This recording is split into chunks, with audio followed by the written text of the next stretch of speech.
So excited today to return to the great sport of canoe kayak and also to get a Canadian back on the show. Too many Australians on this show recently and we're forgetting our Canadian half of this podcast. A great athlete who is a World Junior Championship silver medalist, a Pan Am Games silver medalist and a Paris 2024 Olympian where he competed in the K4 500 metres in kayak sprint. It's an absolute pleasure to welcome to Off the Podium, Laurent Lavigne. Laurent, first of all, welcome to Off the Podium.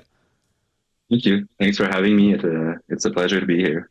It's an absolute pleasure to have you. How is my very bad Australian accent pronunciation of your name? It never sounds as special in my accent when I pronounce anything French-Canadian. So, I mean, am I at least in the ballpark of sort of kind of accurate on that pronunciation? Well, I'll have to make you say it again. Okay. Laurent Lavigne, is that close or no? It's close. It's good enough. I mean, as any English-speaking people would say it. Say it in how it's meant to be said. I'd love to actually hear it. Laurent Lavigne. Oh, there you go. That sounds so much better. There, see, oh, look, that just absolutely puts me to shame. So maybe from now on, I'll just need to have some sort of button to press at every time I say your name. But I mean, obviously, we're recording this a couple of months removed from the Paris Olympics, which we'll get to. So we're obviously going to find out about that experience. But your experience and journey in the sport, I believe you started as an 8-year-old, and I believe it was your brother that kind of got you involved in this sport. I mean, tell us sort of how it all came about that you began this journey that led you to an Olympic Games in kayaking. So I have an older brother called Albert, and he started paddling before me.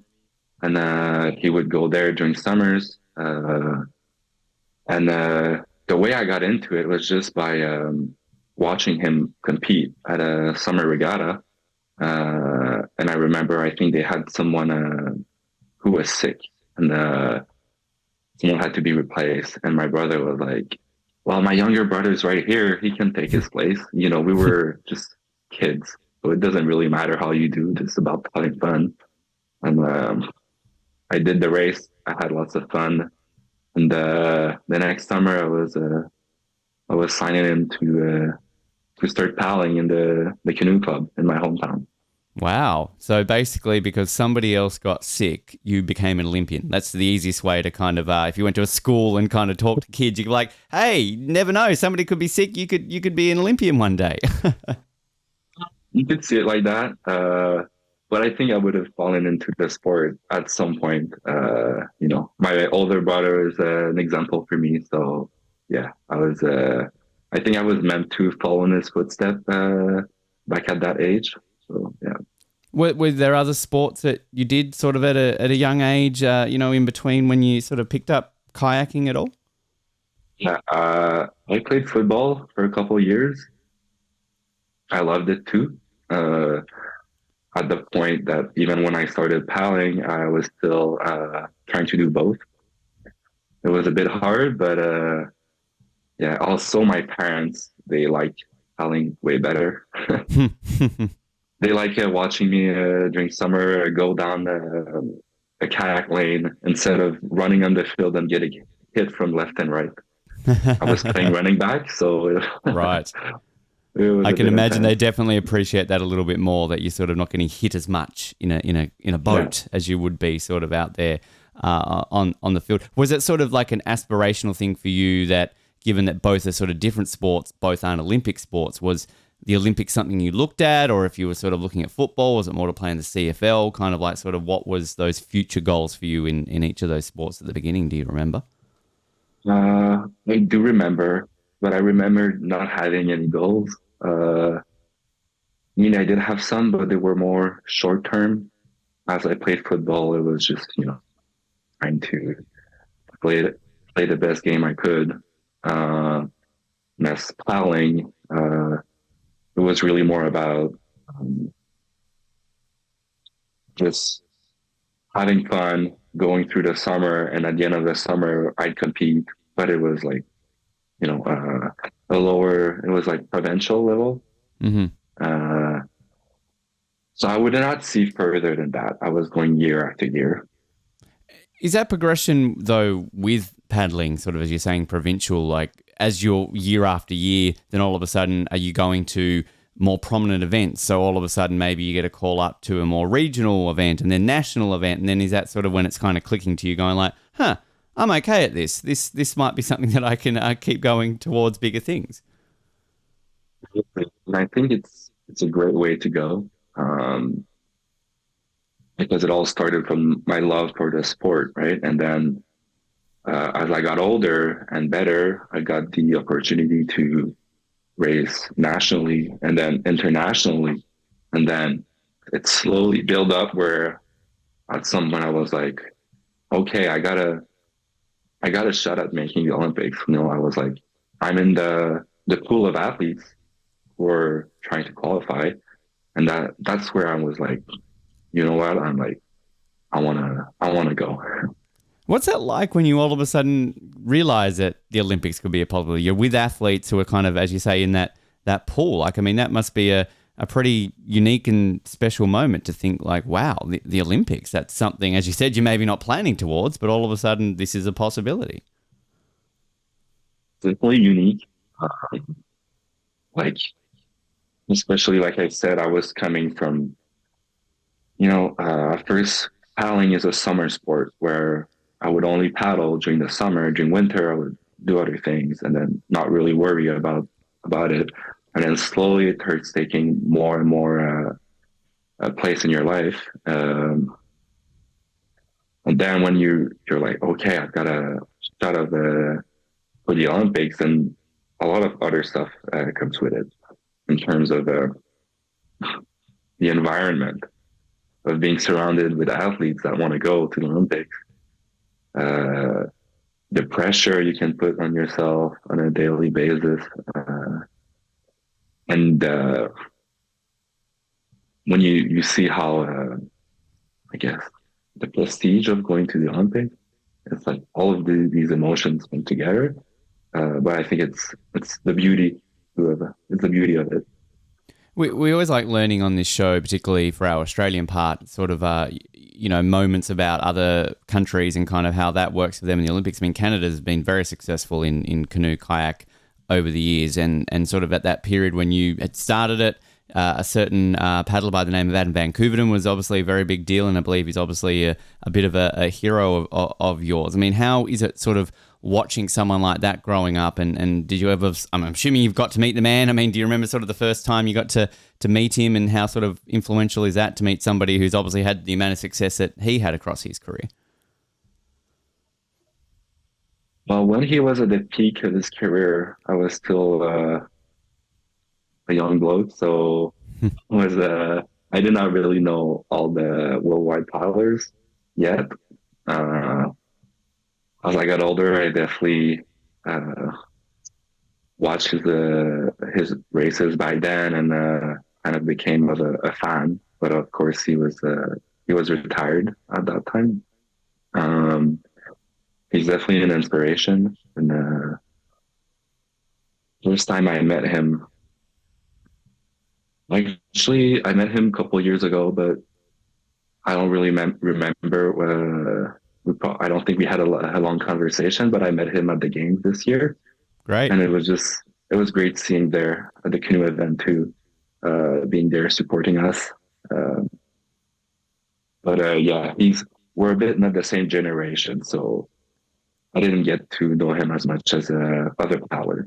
Because he's a politician now, isn't he? He's a member of parliament, right? So, Yeah. sort of, is that the journey then for any paddler, that you go to the Olympics, you get a bit of success, and you go to Ottawa, you basically become a politician? I mean, you could. He did get a lot of success, so I'm sure it helped. He already had a name for himself. You're still planning it year by year. This isn't something you're looking at, in 10, 20 years' time. No, but it's definitely fun to see a paddler, being successful like this after his career, and then being a good advocate for sports and canoe kayak in Canada. You actually broke a record of his. You won silver at the World Junior Championships in 2019. I believe that was the first time a Canadian male had won a medal in that event, or in the championship, sorry, since Adam in 1999, so a 20-year drought broken. I mean, kind of what was that moment like, sort of, to go to a massive event like that? And this is in the K1, so this is sort of an individual event for you, of course. But I mean, take us through that moment, winning a silver medal at the World Junior Championships in Romania. Yeah, definitely one of the biggest highlight of my career. And at 18, I guess it was also the turning point. That's when I was like, okay, I'm really good at this. But winning that medal individually, it's hard to describe how it felt. Just it just felt like I don't know. Made you speechless, basically, it seems.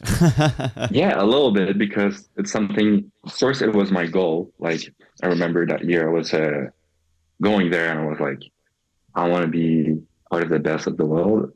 But like, I wasn't expecting it or waiting for it. It just like it happened in the moment, and I was like, damn, I did a great race, and I came home second. It was a great feeling just to be there too with my family. My brother was there, my mom and dad. So like, getting up the water, I knew I could run to them and then go hug them. Um, but yeah, it's hard to describe now. But I know that back then, in the moment, I knew I was doing what I like, paddling down the course. I remember I was next to a German paddler who was right beside me the whole time, and the feeling of pushing as much as you can, trying to stay ahead, and then finishing the race exhausted was a great feeling. And then having been second on top too. I can imagine it's a sport where the more exhausted you are, the better that is, if that makes sense. Like, if you get to the end of the race and you're completely spent, you're absolutely done, you couldn't have given a single ounce more of yourself. I mean, that's got to be the achievement, right? Because you've trained so hard to get to a point where you want to be completely exhausted at the end of a race. Yeah, I would totally agree with that. That's how you want to feel. But I guess it must be like that in every sport. But sometimes it's weird, because you can have one of your best races, and then you don't feel as much exhausted at the end because you were in control the whole time, or you felt great technically, and you can still achieve great results like that. But no, for sure, you want to get that feeling where you gave it your all, because if you don't get the result you wanted, but you gave it your all, it's hard to be hard with yourself after that. What's it like having a chat with your brother after that moment? Do you give him a bit of an extra thank you? Like, you helped me get into this sport. And also, on a side note, how far did your brother go? Did your brother sort of ever go to world championships, things like that as well, represent Canada at all? No. My brother kept paddling until 18, 19 years old. He was always really close of making the teams, but he was always like on the opposite side, of like the guy who was next to go on the team or stuff like that. So at this point, it was a bit hard for him to keep going when you miss out on making teams. But he came back a couple of years later, and then did the same thing for under 23 World Championships. And again, it was a bit of a gray area. Some thought they should have sent the boat. Some didn't agree, so he didn't make it, sadly. But he was always, part of the best paddlers in Canada in his age group.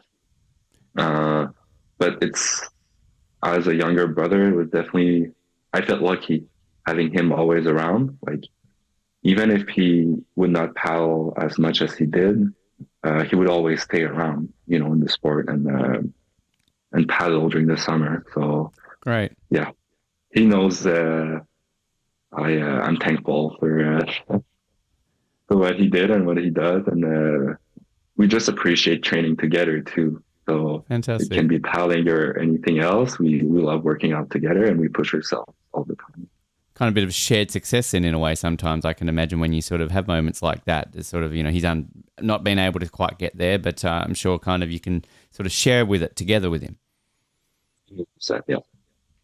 With that silver medal then, does that automatically give you recognition to the senior team? Are they sort of calling? I believe you make it just after the Tokyo Olympics in 2021, but was there a prospect in that period before Tokyo that you were on the radar to potentially make that Olympic team in 2021?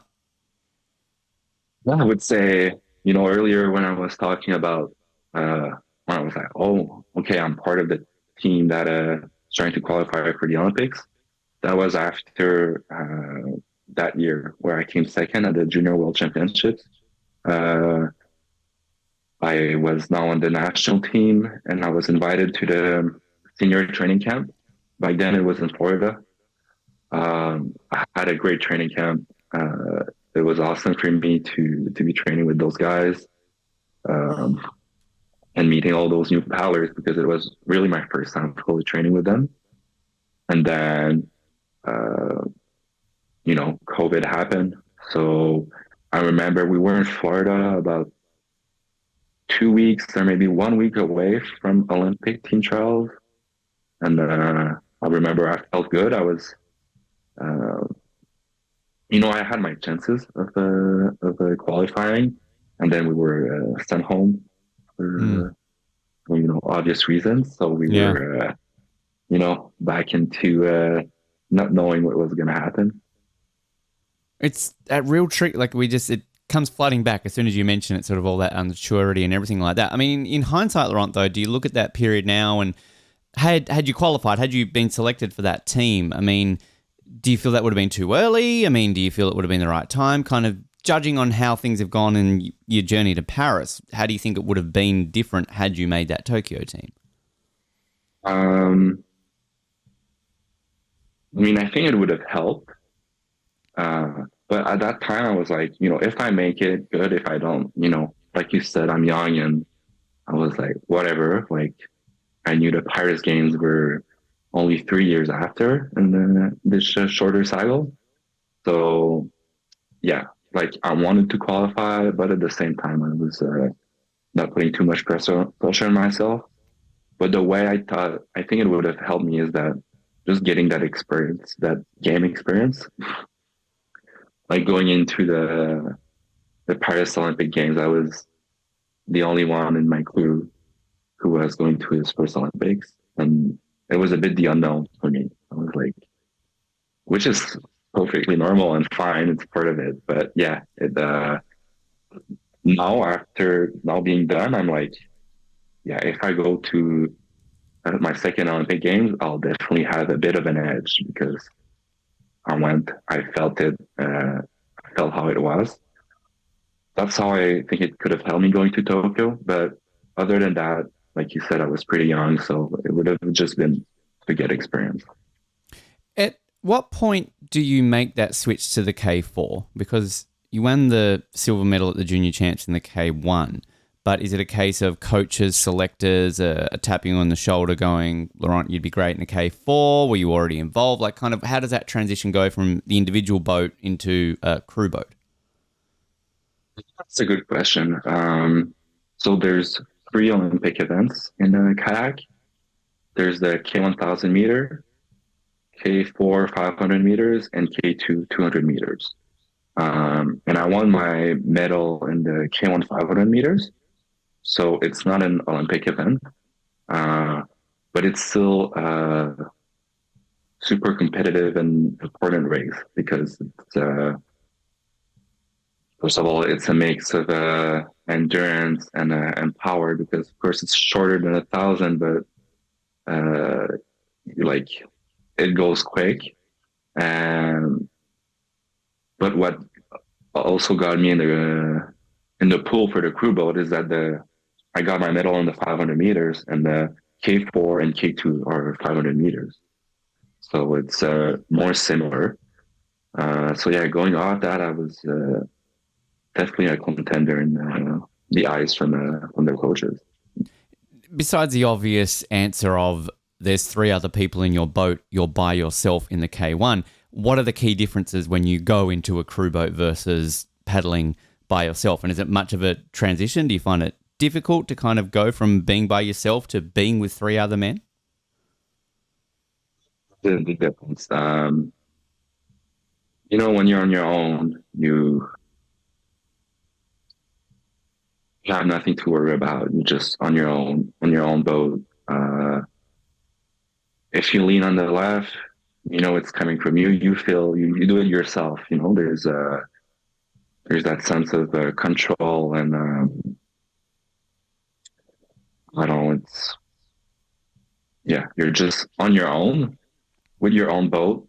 But when you're part of the crew of four, those other how could I say that? You're part of a crew now, so you got to think of the guy ahead of you and the guy behind of you, and you got to work as a team because you're in the same boat. So every movement, if you do something, everyone's going to feel it, and vice versa, right? So we really have to learn to work as a team and work well together, because if we want to perform at the highest level, we need to become one, basically. And then there's also the training aspect. When you train on your own, you only have to worry about yourself. But when you're part of a crew, you become a team. You need to support more each other and have more similar goals, I would say. How does the positioning work in a boat? So where are you positioned in that boat, Laurent? And how is it decided that is the seat that you are in that boat? I'm third in the boat. I would say third and fourth are usually powerful paddlers, maybe bigger paddlers, like heavier. Because when you're in the back, the water goes so fast, right? So like it kind of feels easier when you're in the back to paddle, because there's the guys ahead of you are like pulling you, but you want to make sure that even though there's that feeling, you're applying as much power as you can. Right. So that's why like usually powerful paddlers are in the back. And the guy who's in front, it's also really important because he gives the stroke, the rhythm. So we need to find someone that paddles well, who is in control, who can deal with all the power that's coming from the back, because you don't want to start, you don't want your rhythm to be too high, neither too low. You got to find that like in between, and it's small margins at this level. So yeah, that's how we usually position the people. How do you even find that? Is it a case of just training, and you hope it's going to work on race day? Or, can you even answer that question? How do you find that sort of that balance? Do you mean the rhythm? Yeah, like with the rhythm, like you're talking about there, so those fine margins and everything there, because it's fascinating to kind of hear it described that way. Yeah, we obviously look at this on a daily basis. Like each time we would go out in the K4, we talk about stroke rate. We have those units we put on boats that tell us their stroke rate, stroke distance, and how fast we're going. So it's really interesting to look at those numbers. And then, each crew has their different like ideal stroke rate number. The goal is trying to find what works the best for us and then do it in a race. But it's a super interesting topic because the race is K4 500 meters is so short, but also long, meaning at the end, like everyone crumbles, everyone's full of lactate, and so you got to manage it well, because if you die too early, then people are going to pass you. You want to time it perfectly. Yeah, it's always so fascinating to be able to watch that. Before Paris, in that period, you get fifth, part of the boat that gets fifth at the 2022 World Championships, which I believe was the best result ever for a Canadian male boat. and then silver at the Pan Am Games in Santiago in Chile in 2023 as well.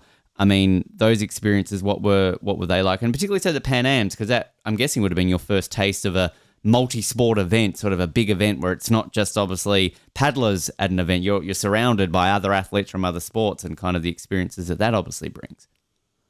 Yeah. Well, to start with our fifth position in 2022, I would say, like you said, it was the best result in Canadian history as a men's crew boat. It felt great being there up there with the best and knowing, we were getting closer to the Olympics, and definitely it was a boost in confidence. But then leading into the Pan Games, it was my first taste of games, like you said, like being surrounded by so many other sports, being in a village. I loved it. I was like, it was so fun because, kayak is my favorite sport, but I like every sport. Like I said, right now I'm doing so much stuff. So it's being surrounded by so many athletes that do different sports was an amazing experience. So yeah, it was my first taste at big games, and it was definitely extra motivation for the Paris Games. So what's that like then when you get to Paris and all of a sudden it's like the Pan Am Games, but on crack essentially? It's this giant, obviously, event, and I mean you're obviously a little bit south from Paris itself, but I mean I'm sure you're still able to kind of soak up that atmosphere down there at the sort of the satellite villages, and then do you then get to like experience like ceremonies or that after your event to try and really soak up that entire sort of atmosphere? Yeah. So we're in like the second week of the games, like the Canoe Kayak event. So in the first week, we were training south of France, getting ready. And then we moved to our satellite village to get ready for racing. So unfortunately, we weren't in the Olympic Village for that time. But just getting to the Canoe Kayak venue was pretty crazy. Seeing the stands and how it was well organized. So many fans there too.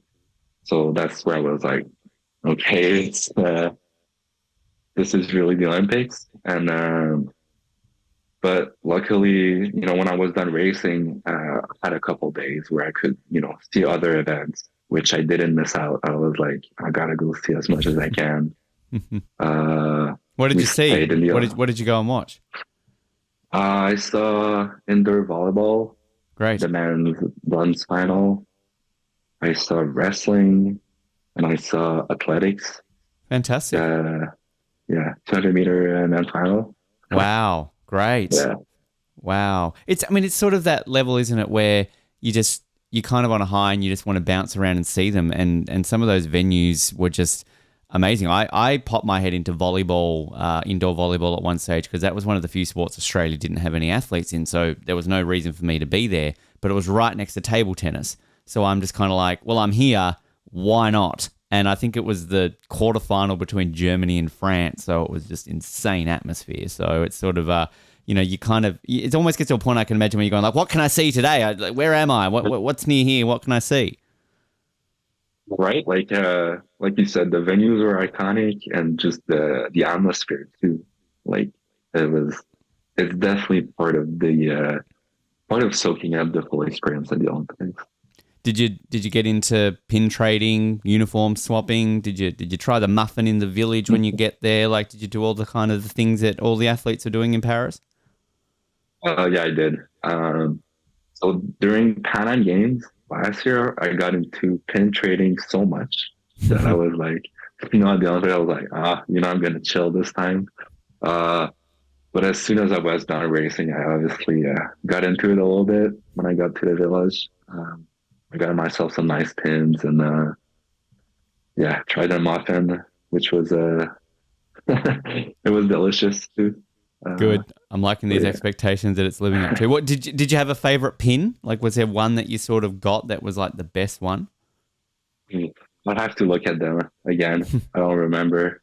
I remember, I think China ones were cool. They were pretty big and had like a panda on it. Did you see the Dutch ones with the clogs? Because I saw a lot of athletes had the Dutch ones with just like the clogs hanging on their lanyards. No, I didn't get it. No, okay. Yeah, they were kind of very unique and fascinating. And did you end up doing the closing ceremony as well, sort of being in that vicinity that after the games?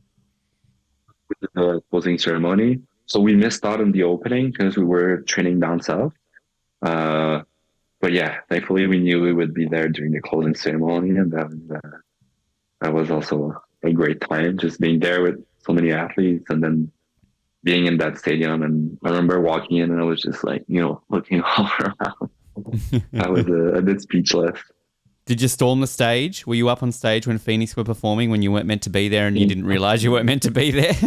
Yeah, I did not. I was right there though, looking at like when I was about to go, I started seeing security telling people to get up the stage. It was I so thought it just looked cool, funny. like on the camera, seeing the singer surrounded by athletes. Yep. But then at some point, obviously, the show had to keep going. So yep. It did look very empty though, didn't it? Like when they removed the athletes, because it almost looked like you had all this space where they were expecting the athletes. Because once the athletes were removed, it was like it's a very empty stage. You kind of feel like you need the athletes dancing next to them. Yeah. I mean, it was definitely different. But also the stage, all like it's so big, right? So you could walk around easily. It was pretty empty. And I took my time and I went around and walked all the way around the stage until I knew my brother was in the stands. I was walking. I knew I couldn't see him, but I knew he would see me, And at some point he stood up, started waving, and that was pretty cool. Great. Fantastic. What a cool story. In terms of the competition itself, was it a case of let's make the final, let's medal, like kind of what were the expectations going into the event? I would say definitely make the final,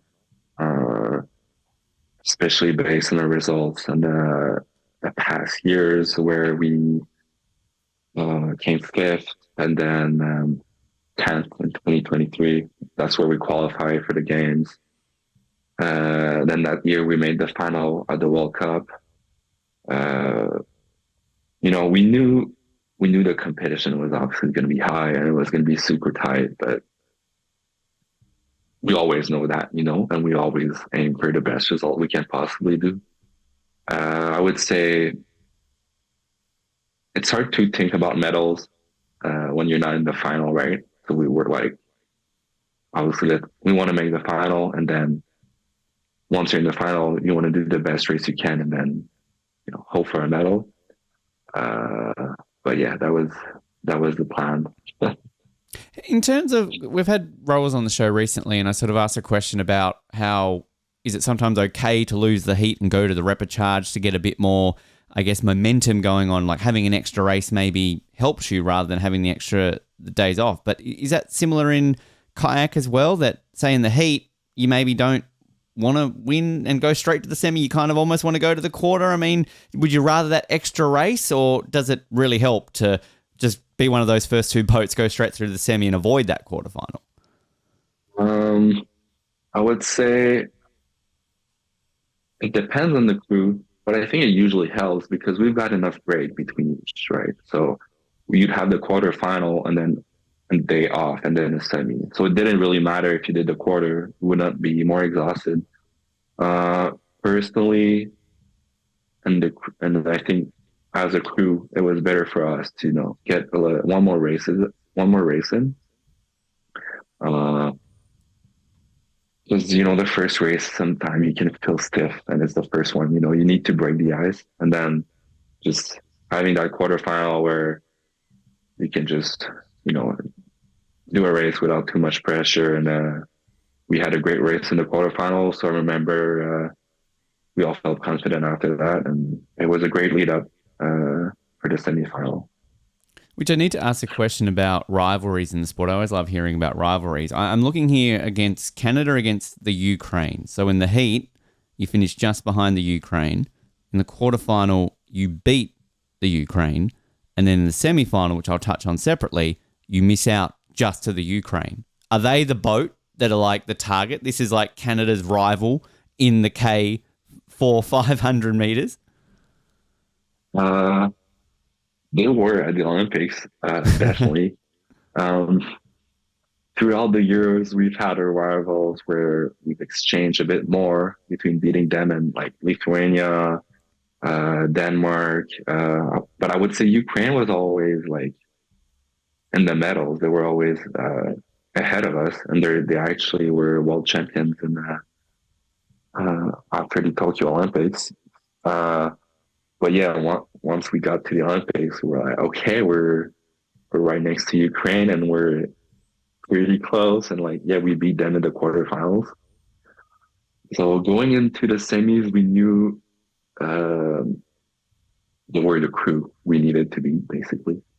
So And yeah, it was, and I think they were thinking the same thing because yeah, we were pretty close. it's such a tough semi-final too, because ultimately in your semi, you've got two of the medalists that ultimately Australia and Spain getting silver and bronze. Ukraine ultimately who finish fourth. And unfortunately for Canada, 300th of a second is all that it was from making that semi-final by finishing in fifth. I mean, it's obviously been a few months now. The emotions and everything are no doubt different than they were at the moment you cross the finish line. But I mean, just to miss out by that much, Laurent, like, I mean, like, can you even sort of begin to describe how that would have felt at that period? Yeah, well, for sure, like you said, going into the semis, we looked at it and we were like, okay, we've obviously ended up in the tougher semi with the crews we were facing. But you know, it's part of the game. We knew what we had to do to make it. We had like we're there with the best. You got to beat the best to be the best. Um, so yeah, we missed out on like almost nothing, which was really hard to see. But at the same time, after that, I was like, you know, it doesn't matter by how much we missed it. We just missed it. That's how I saw it. Like, of course, that day was pretty brutal in terms of emotion and all of that. But for me, that day was just like, you know, it's going to sound negative, but, you know, it's just like that. It didn't matter by how close we were. We just missed out of the final. But I was okay with, you know, now I'm okay with it, you know, and uh, it's part of my Olympic experience. Like when I look back, I'm like, you know, Paris was memorable. I will remember it for the rest of my life. But that day, which was like the hardest emotion, was part of what I remember. You know, Comes with sport, right? You've got your ultimate highs and your ultimate lows, and it's those ultimate lows, I guess, that can be turned into positives because we can sit here now and talk about it, and I'm sure it's extra motivation now for you to keep going towards LA because, you know, we're, I guess, already able to ask those questions now, aren't we? Like, oh, are you going to another Olympics? Or maybe don't feel as bad as I was asking you like a day after your event. uh, but I also remember like looking back on that day. You know, uh, before the Olympics, a lot of people were asking me like, "Why do you want to go to the Olympic Games?" Like, and I wasn't saying like, "Oh, I want to win a medal" or "I want to make my best time." I remember I told them like, "I want to line up next to the best crews in the world and fight against them like from start to finish, and like know that I'm fighting with them. You know that it's not like given. There's nothing given before the race starts. You know, and in the end, that's what me and my crew did. You know, we fought from the beginning to the end, and it was so close. You know, so we were in it until the last stroke. So I also felt like I accomplished that. So yeah, Great way of that's looking at it. yeah. Kind of adds that extra spark to it. How have you found sort of the months afterwards coming home? You're an Olympian now, that can never be taken away from you. Things like school appearances, I don't know if they've like welcome home parades or things like that. Kind of have you sort of found life a little bit different now that you've got the letters OLY after your name? A little bit different. Uh, Personally, it felt good having to, you know, like you said, it's done and it will be forever mine. You know, I did the Olympics, so coming back, it was like I did it, and then you know, it was a kind of a big weight lifted off my shoulders. And then in terms of you know, just meeting family and friends were asking me about it. It was pretty fun. And then as you well, like you mentioned, like tomorrow I have a ceremony where they invited all the Olympians from where I grew up. Great. There's I think 3 of us, and then it was like something organized at a hockey game. So Fantastic. that should be pretty cool. Which hockey game? Is this a Habs game, or is it something a little bit smaller than NHL?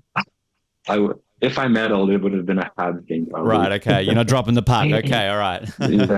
Well, I'm dropping the puck, but it's like 2 leagues lower than the Canadians. Right.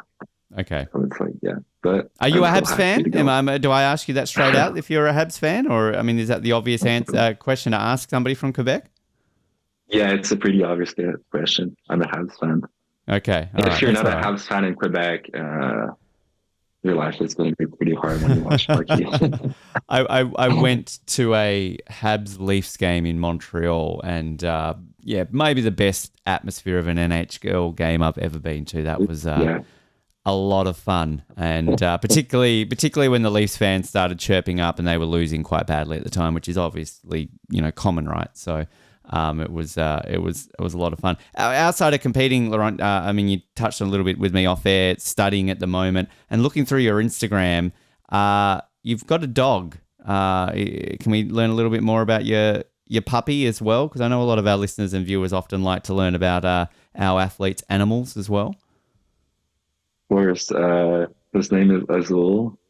Funny story, I think he's the 4th of his name. Wow. Okay. Is that just a case of they keep dropping like flies and you just keep calling Azul the 4th or something like that? Or yeah, like as a kid, we would always have golden retrievers in our family. And I don't know, the name stuck. And we just you never forget the name that way. It doesn't matter how many you go through. What's the dog's name? All right, Azul, right. Yeah, I remember that. Pretty easy. Yeah, and the one we got it's a dark trolling retriever. It's in the same family as golden retriever, but I remembered as we were getting it, like we were about to give him a new name. But someday my dad just texted in the family group chat, "Oh, I'm picking up Azul today." So we were like, "Oh well, his name is Azul again." Wow. But yeah, I'm a big dog lover, and it's been great to put him around. He's still young and a bit messy, but he's getting older. Can he get in the boat with you? Can you like make room when you're training out there and have him come for a paddle? I could now, but he's getting a bit big. But I remember my last dog, who was Azul. if I'd paddle on the lake and he was there, he'd jump in the water and start following me. Oh wow! Sometimes like I would go for a training leave, and I look back, my dog was swimming towards me. I was like, "Azul, you dummy! Like, what are you gonna do? Keep following me until you drown?" So I'd have to go back to the dog and like make him get out of the water. I thought you were about to tell us a sad story. That's how Azul 3rd ended his life, and then that's why Azul 4th came about. But we won't turn that negative. Laurent, it's been an absolute pleasure to chat and learn more about your journey and everything along those lines. For people who want to sort of stay up to date with your journey, Azul, anything else, social media, Instagram, TikTok, where can people follow you? On Instagram. I don't have TikTok. I try to spend less time on social media, and I know how addictive TikTok can be. But yeah, if anyone wants to reach out about paddling, Instagram is a good place. Absolutely fantastic, Laurent. It's an absolute pleasure. We appreciate your time. Best of luck for everything moving forward, and we'll get you back on post LA, and we'll talk about that great gold medal that you'll have around your neck by the time we speak in a few years' time. How does that sound? Thanks for having me. It was fun. Happy chatting with you.